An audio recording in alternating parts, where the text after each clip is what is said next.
Farm Basics is brought to you by the Liberty Link trait and Liberty herbicide from Bayer. The most reliable weed management solution, Liberty Link and Liberty herbicide are the link to efficient row crop production and sustainable weed management.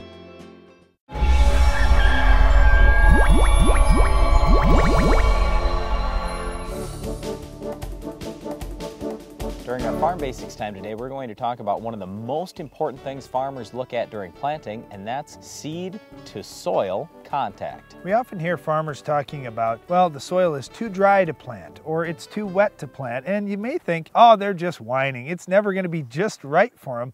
But it really does create problems if it's too dry or too wet. And it comes back to seed to soil contact in many cases. What we want to get when soybeans go in the ground, when corn grows in the ground, or anything that you're putting in your garden, it'll be the same story. We want that seed to get in the soil, and we want the soil to be relatively firmly packed around that seed. This is what we call seed to soil contact. And you need the right amount of moisture in the soil, not too much, not too little, in order to get effective seed to soil contact. So as soon as Darren starts bringing up, well, you need the right amount, not too much, not too little, you go, oh my goodness, how am I ever going to figure that out? Whether it's for my garden or for my farm, how am I going to do it? Well, first of all, don't get too worried about the too dry situation, because all it takes is a little shot of moisture and things are going to be fine. When you pack that soil around the seed, then what often happens is you get capillary action with the water in the soil. When we have that soil relatively tight around the seed, there's a lot better chance it's going to have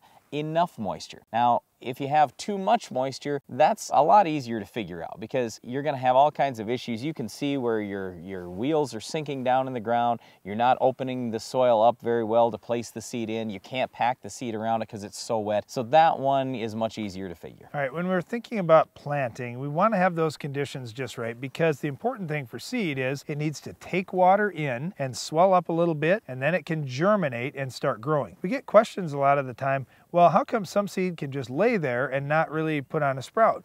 Well, if we don't have enough moisture and we don't have enough warmth in the soil, it's just not going to grow. That seed is just going to lay there dormant until we get the right conditions. Just like it was sitting in a bag of seed at the grocery store or at the seed dealers. So when we put the seed in the ground, that's why we want that tight seed, like Brian said, capillary action. We need that seed to be able to take in moisture. And then the other key is we want every seed in that field to take in about the same amount of moisture so it can sprout about the same time. If you can get all the seeds up in a field in the same day, the seeds are going to be able to evenly compete against each other the rest of the season.